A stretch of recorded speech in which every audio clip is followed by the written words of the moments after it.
Welcome to a new edition of the Neon Jazz Interview Series with jazz saxophonist Jimmy Greene. He's on the heels of his 2017 CD Beautiful Life Volume 2, a follow-up to Volume 1 that is in honor of his daughter, Anna, who lost her life in the tragic Sandy Hook school shooting. He grew up in Hartford, Connecticut, and has gone on to perform all over the world. His Jimmy Greene Quartet performs regularly in jazz venues, festivals, and clubs.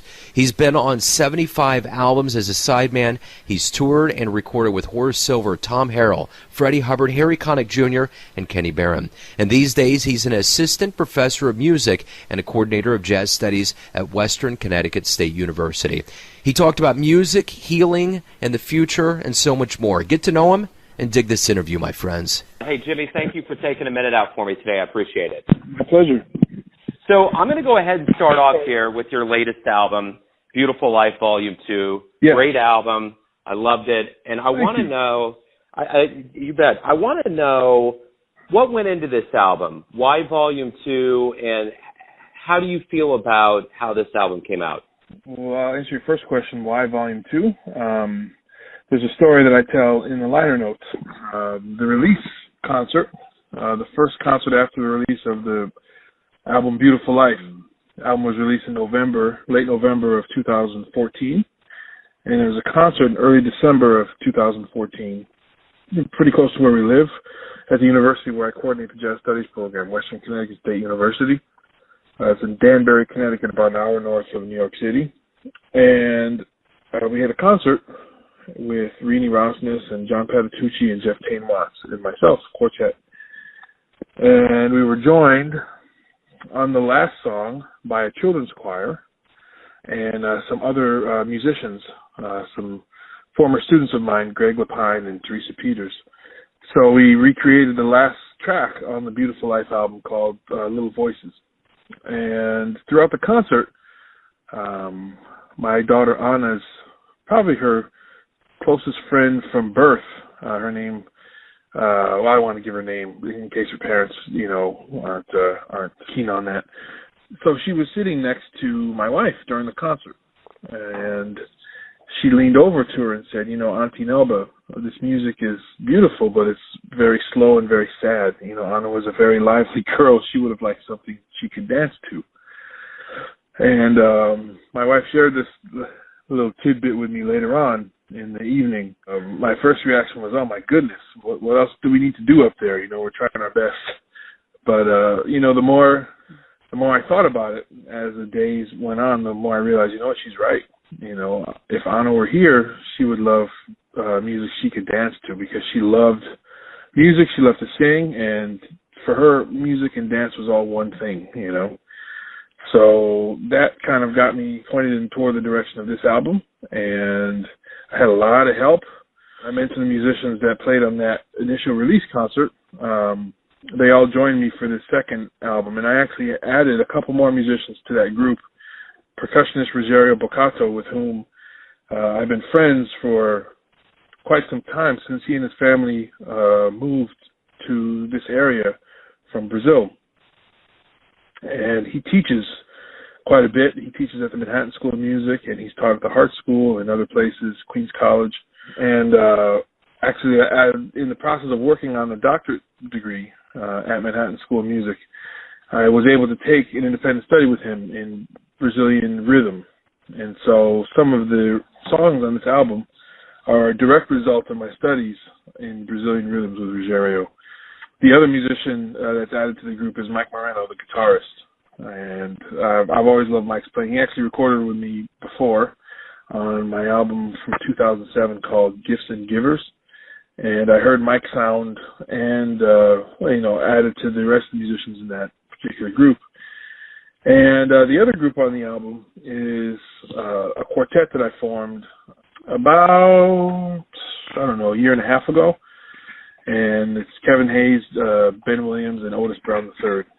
And I love playing with both groups, and I wanted them, the music that I wrote for this album, all of it, except for all the tracks except for one, which is I believe it's the sixth track on the album, Someday, is a slow ballad. But all the rest of the tracks on the album were envisioned with dance rhythms. and kind of created with dancing or moving in mind. Right on. And before we depart the entirety of Volume 1 and Volume 2 and move into your childhood, I got to ask you, was your daughter a big jazz fan? My daughter was a huge music fan. I mean, we didn't make distinctions between jazz and this and that. We just played music all the time, and music was always on in the car, music was on in the house. So there's all kind of music. We listened to, there was the music the kids had, which was children's music and show tunes, and Anna loved the musical Annie. They had, we got some music for some friends called, I think it's a series called Baby Loves Jazz.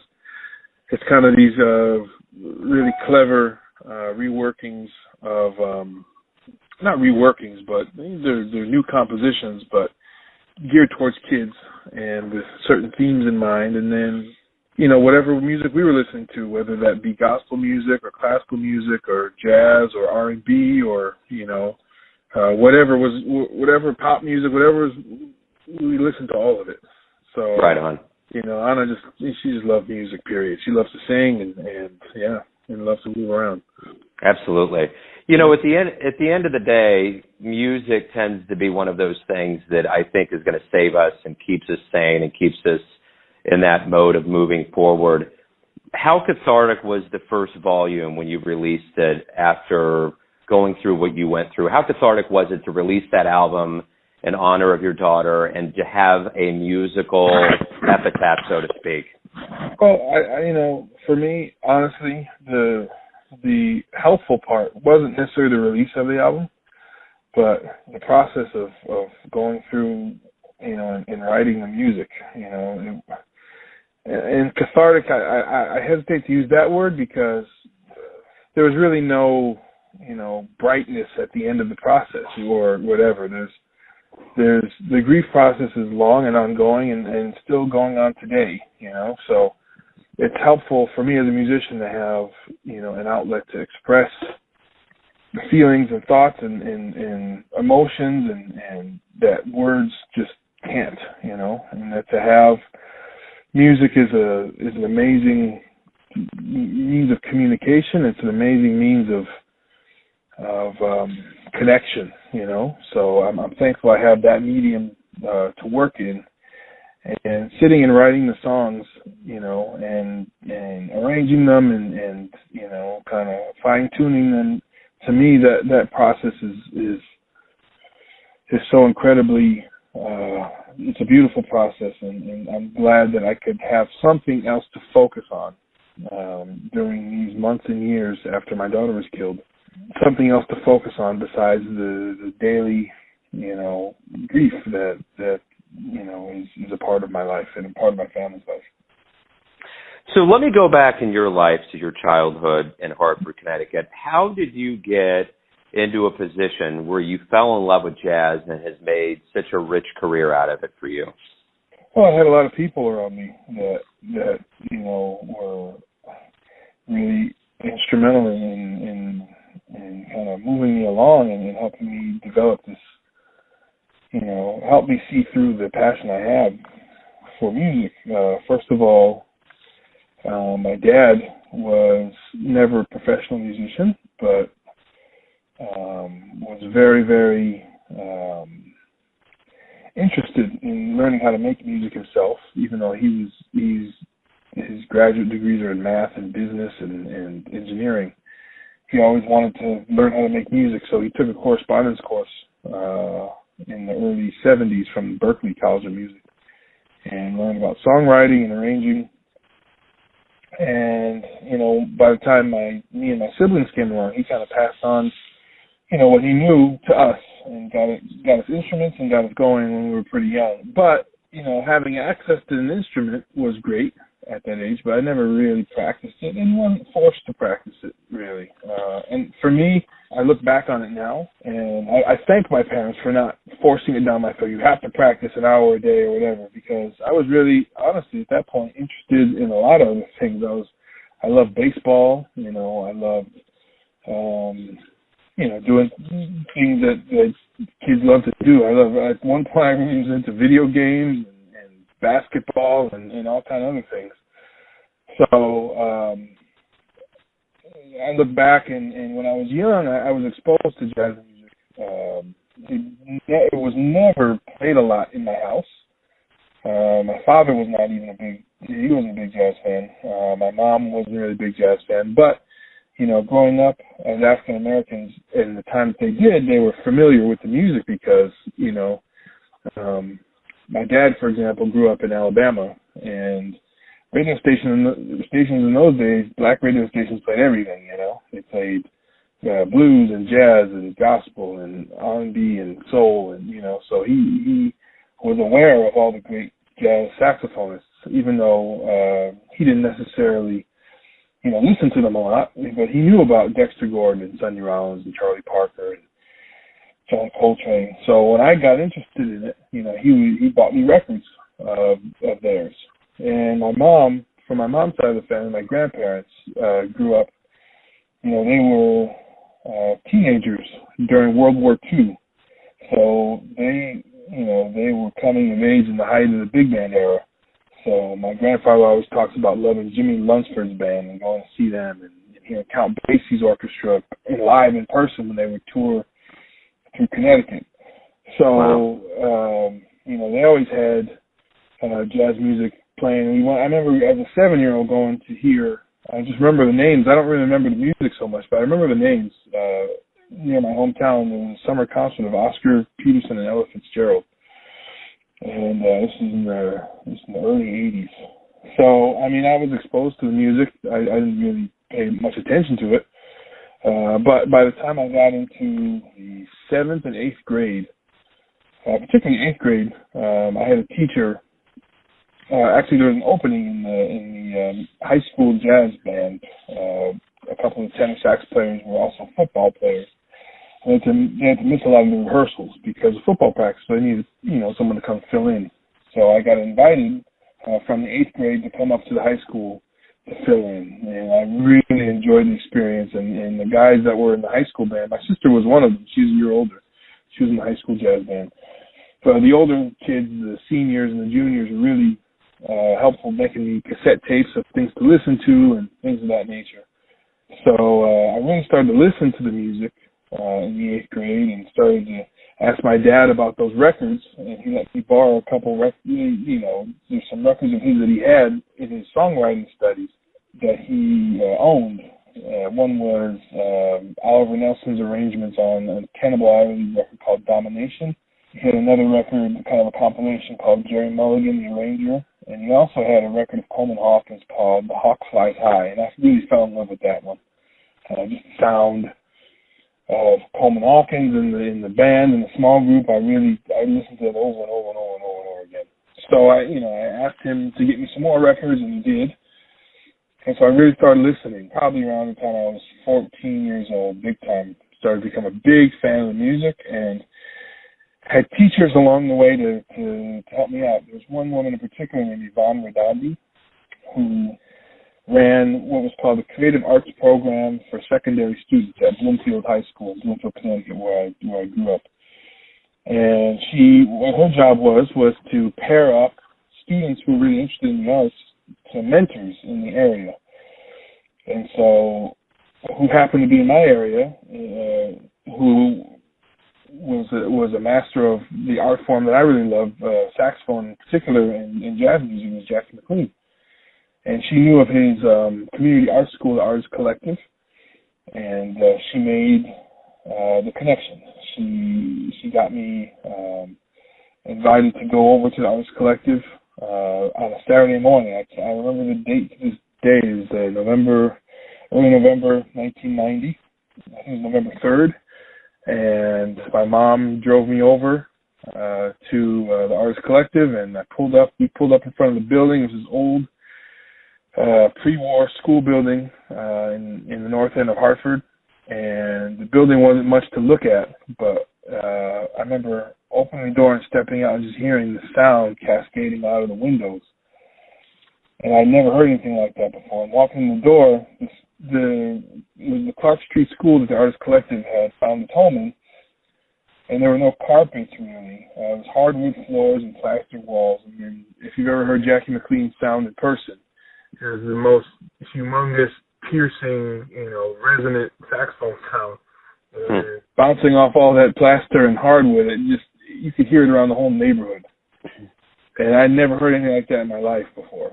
I never heard anybody play a saxophone like that, and in person at least. And I said, "This is what I want to do. This is me right here."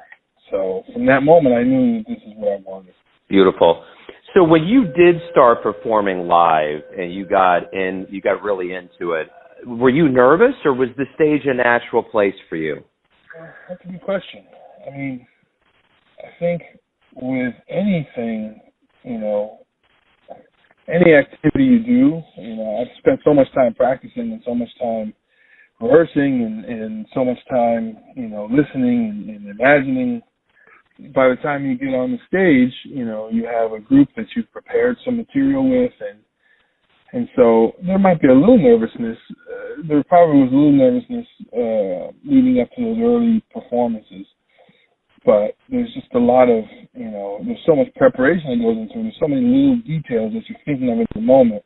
Once the first note starts, once maybe, waiting to go on stage, there's a little nervousness. But once you're playing, the nerves go away. You just focus on all the million things that are going on in the moment when you're trying to improvise, I'll say this, there were some times where I was very nervous leading up to a performance, the monk competition when I was in college. I remember, goodness, being so nervous, just waiting because, the way the competition was structured, at least at that time, in 1996, you didn't meet the rhythm section that was performing with you at the semifinals until you actually walked up on the stage and we're going to start to play. The rhythm section for that particular competition was Kenny Barron and Christian McBride and Lewis Nash. And all of them were musicians that I really, really looked up to at the time. And then couple that with looking at the back of the auditorium and knowing, thankfully they sat really toward the back of the Smithsonian Auditorium, so you couldn't really see them unless you were really trying to find them. But it was Wayne Shorter and Joe Lovano and Jimmy Heath and Josh Redman and J-Mac was one of the judges as well. So there's a whole lot of things that made me nervous about that performance. But like I said, I remember holding a bottle of water in my hand and walking onto the stage and thinking to myself, before you start playing, take some water and drink. Just, it doesn't matter if it takes a moment, if people just take some water and drink and try to calm yourself down or something, And I did, and, we started the first tune, and from that first note, like I said, your mind is so occupied with all that's going on in the moment, trying to listen, trying to hear, trying to react and have a dialogue with the musicians on the stage and improvise, and, I don't think, for me at least, I didn't have the mental energy to be nervous anymore. But it's funny, later I got some feedback as to why they chose me as a finalist, one of the three finalists, and they cited my poise and my confidence, and I kind of laughed inside. I was like, wow, I didn't feel poised or confident walking out there. I was nervous as can be. But yeah, I mean, now these days I don't get nervous really before performing because, that's who I am, and that's what I do. And like I said at the beginning, the more and more you do something, the more comfortable it becomes. When you're really young and doing it for the first time, or this situation is the first time of this, or the first time of that, those things can be a little nerve-wracking. But once you've kind of done things over and over and over and over again, you kind of develop a certain level of comfort and a certain level of confidence that, you've done it before, you'll do it again, Absolutely.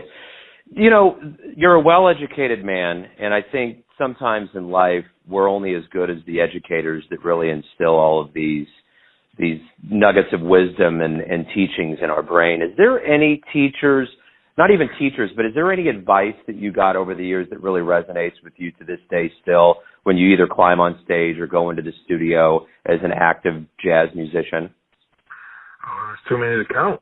There's Yeah. so many. I mean, every time I pick up my instrument or every time I sit down at a piano or a keyboard in my computer to write something, it's, I'm hearing, the kind of advice and the thinking of all the lessons learned from all the great musicians that I've been able to be around. And teaching and learning in jazz doesn't just happen, in a lesson format or in a classroom. It happens with every time you play with every musician you ever play with. So, I formally studied with Jackie McLean and formally with Ken Radnofsky and with others and David Liebman, but informally, and goodness, I mean, there's so many musicians. Also formally, and now, I'm a doctoral student, Jim McNeely and Justin DeChocho. Those are kind of formal, Phil Markowitz, formal kind of teacher-student relationships, Gary Dial in a way. But, there's so many musicians, thousands that I've been more, maybe not thousands, maybe hundreds and hundreds that I've been fortunate to play with, maybe thousands, who knows, on the stage or in the studio or, that I've learned something each and every step of the way. So everybody I've ever played with, I've learned something from. At least that's the goal, right? Yeah. Every time you have your instrument, every time you're in a musical situation, your ears are open, your eyes are open. You're trying to make the best music possible in the situation. You end up learning something, from everybody. So, that's the approach I try to take. So, yeah, I named some of my formal mentors, but, I learned a ton from working with Horace Silver, I learned a lot about just listening to him comp, the rhythm and the intensity with which he played all the time, and how much he perspired. He had to change shirts between sets because he was working so hard, And he was, at that point in his life, he was in his, I think Horace was in his 70s by the time, he was around 70, maybe a little older by the time I started working with him. And he was so, so fiery when he was on stage and so supportive of all of our efforts as young musicians, and that really always stayed with me. He never told us. He was very specific about what kind of sounds he wanted, but once he communicated that to us, he kind of let us just play. And I remember the front line in that group was me and Ryan Kaiser, the great trumpet player, and we never said a word about how to phrase or how to, and Horace didn't tell us how to. He just heard it and knew that we were doing something, and he was fine with it, and Ryan and I never said a word. We just listened to each other, and we knew Horace's music, obviously, because everybody does. Everybody studies Horace Silver's music. I learned a lot from how much freedom Horace gave us, even though his concept is very well defined.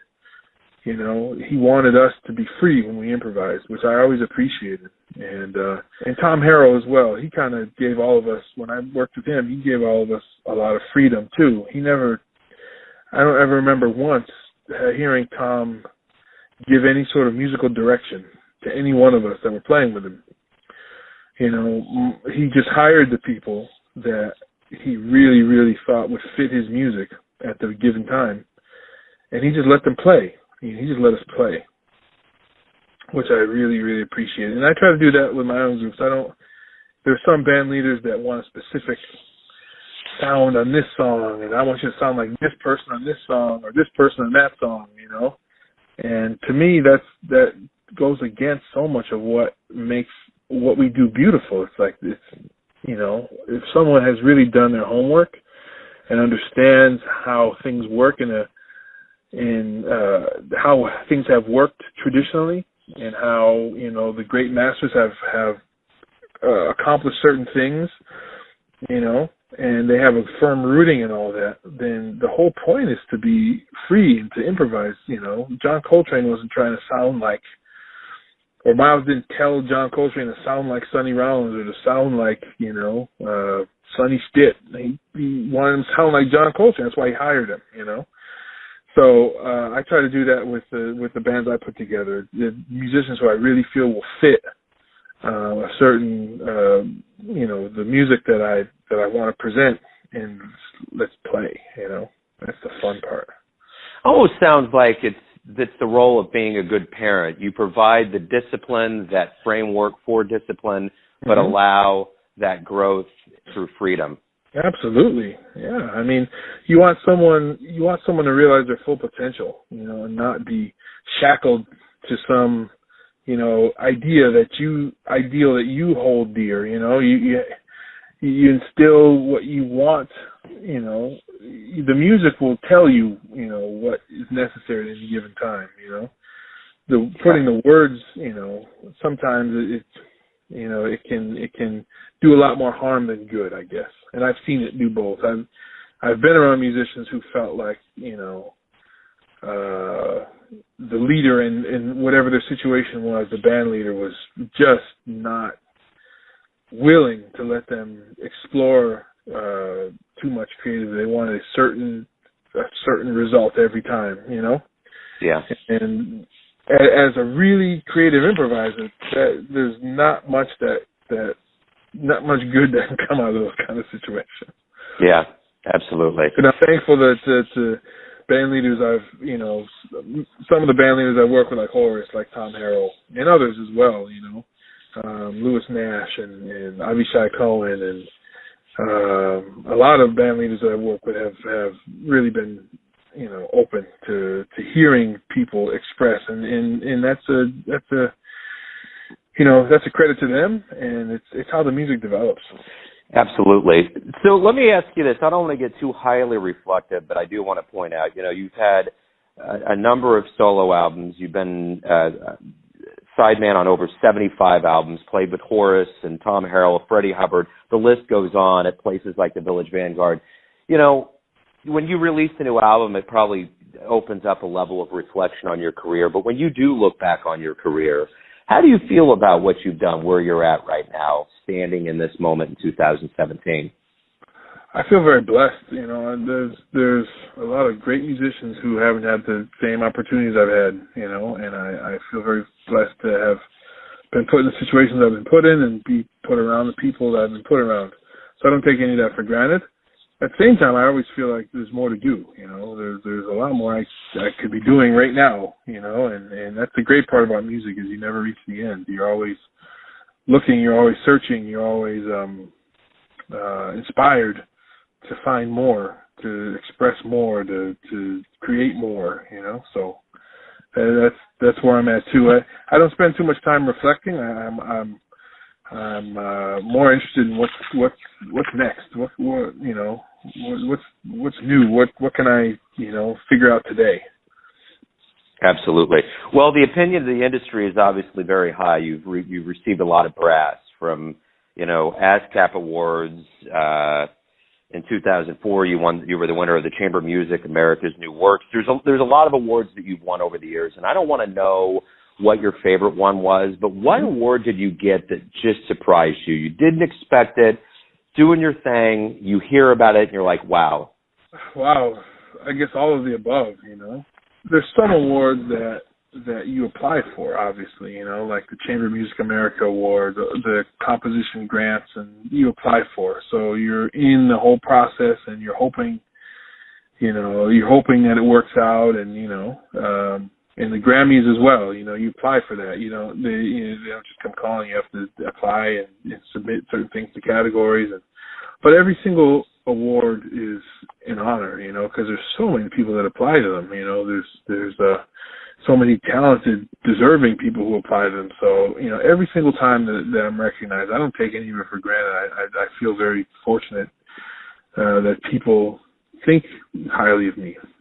So let me ask you this. You have had the opportunity in your career to play with musicians that a lot of people as fans like me would have loved to have seen live, like Freddie and Tom. I actually did see Tom Harrell come through Kansas City at one point, and that was a beautiful show. But there's so many musicians. So let me take you out of that mold for a minute.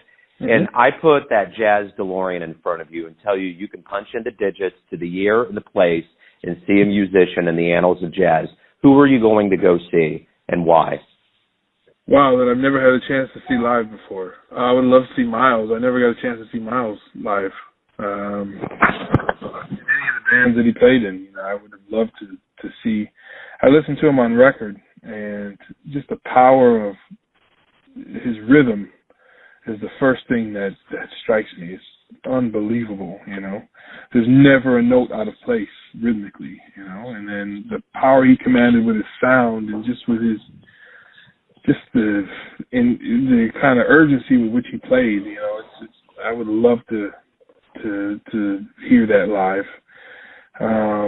Dexter Gordon. I never got a chance to hear Dex live. Funny story. I played in a group for a while. Actually, the group still plays, and I played with them recently. That pays tribute to Dexter. It's called the Dexter Gordon Legacy Ensemble. And the first iteration of it was 3 tenor saxophone players. The concept was to get 3 tenor players along with Dexter's rhythm section from the late 70s when he came back from Europe. So that would be Rufus Reid and George Cables and Eddie Gladden. Well, Eddie had passed away right before this group had gotten together. So Leroy Williams was on drums. And so we were rehearsing for some performances at Lincoln Center. And there's 3 tenor saxophone players, me, myself, that's one person, sorry, Jerry Weldon and Wayne Escoffrey.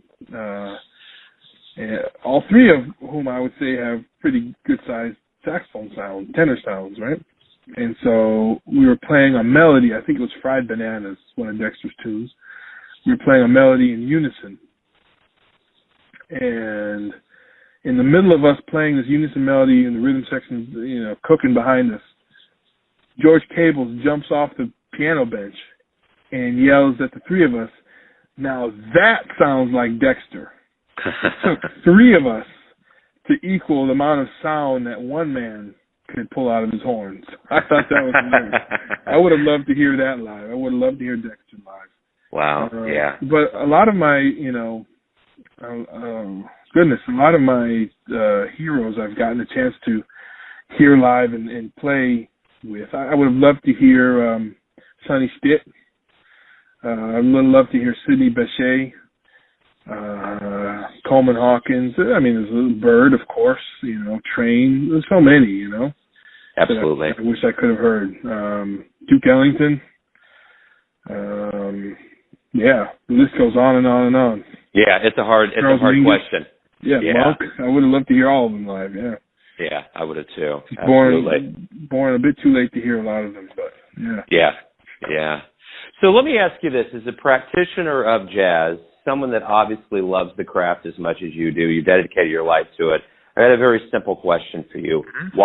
Why do you love jazz? You know, that's a very simple question, but it's a very complicated question too. Yeah. I mean, I hate to get all philosophical, but why does anyone love anything? You know, you just do. You know, you can look at it and say, well, you know, because it gives me pleasure, or because I really feel like it's valuable, or because, you know, it's culturally relevant to me and historically relevant to our country here in the United States, and, you know, I can say all those things. But at the end of the day, I love it just because I do. You know, there's really no rational explanation why. You know, it's not. You know, if I'm a musician, so if I was really, you know, being rational about it, I would fall in love with, you know, whatever is most popular today, hip hop or you know, rock or something like that. That would, you know, if I was as successful in those realms as I have been fortunate to be in jazz, I'd be a multimillionaire right now. You know, so I guess if you know, it makes no sense why. You know, it's just I love it because I do. You know, and it's not to say I don't love other forms of music, because I love music. First and foremost, I mean, there's so many ways that humans have expressed themselves musically that I think are so vital to our existence. So, you know, I'm not just because I identify as a quote unquote jazz musician, you know, it doesn't mean that I am not as open and interested in what other people have deemed other genres. When you say the word jazz, automatically most people will turn their ears off at that point, because they don't identify with it, or they feel like it's this or feel like it's that. Some people will be drawn toward it, but you just said a word. You don't know what. There's no sound attached to that word. It's just a word, and the validity of that word has always been in question. Whether that word is a word we even should be using to describe music, because it doesn't have anything to do with music. The word, has a lot of different roots, from a pitch in baseball to meaningless chatter to the sexual act. I mean, the word jazz, had nothing to do with music. So, I'm kind of going on in a bunch of different directions answering your question. But, I feel like for me as a musician, my goal is to make the best music possible. The fact that I love to improvise and I love to do it in a group setting, and there's a set of artists that I really feel speaks to me, and and there's a tradition and a kind of a sound experience that I kind of prefer to perform over all others. That I guess many people would call that jazz. So I'll go with that. Yeah, absolutely. No, that's a great way. Yeah, no, you pegged it. My final question for you is this. Everyone has a version of who you are: your family, your friends, your business folk, those that you play for on stage, and those that buy your CD. But when you wake up and face the world, who does Jimmy think he is? Who do you think you are? Who do you think you are? Who do you think you are? Well, first of all, I'm a man of God. I'm a man who has, been blessed in many, many, many ways, and credit God with all the blessings I've had in my life. I'm a Christian man, so I do my best every day to love people and love myself as Jesus did. So that's the first identity I want. I hope that I reflect. Second, I'm a family man. Whatever we do in our career, whatever we do in our life, for me, it always comes second to the people we love and the people we have chosen to share our lives with. My spouse, my kids, and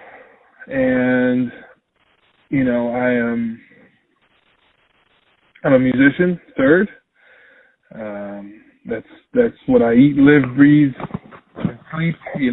That's what I love. So anything that has to do with music, I'm fortunate to be able to perform it, to write it. I'm fortunate to be able to record it and produce it, and I'm fortunate to be able to teach it as well. I get great enjoyment out of coaching musicians less experienced than me, younger musicians who want the same things I've been able to do, and try to point them in the right direction as well. I would say those things. A man of God, a lover of humans, a family man, and a musician. Beautiful. And besides that, I'm a pretty terrible golfer. My swimming pool isn't all that clear, so I'm trying to work on that. What else? I do love watching sports and playing a little bit, over the years, but I don't play anything really competitive now. I'm a big fan, sports fan, and things like that. So yeah. Right on. Jimmy, that's a great way to sum everything up. Thank you for taking some time out for me today. It was a pleasure. I appreciate it. All right, my pleasure. Thanks for having me. Thanks for listening and tuning in to yet another Neon Jazz interview, where we give you a bit of insight into the finest players in New York, Connecticut, Kansas City, and spots all over the world, giving fans all that jazz. And thanks to Jimmy for his courage, his time, and his honesty. If you want to hear more interviews, go to Famous Interviews with Joe Domino on the iTunes Store. Visit Neon Jazz at YouTube.com. And for everything Neon Jazz, go to the neonjazz.blogspot.com. Until next time, enjoy the jazz, my friends.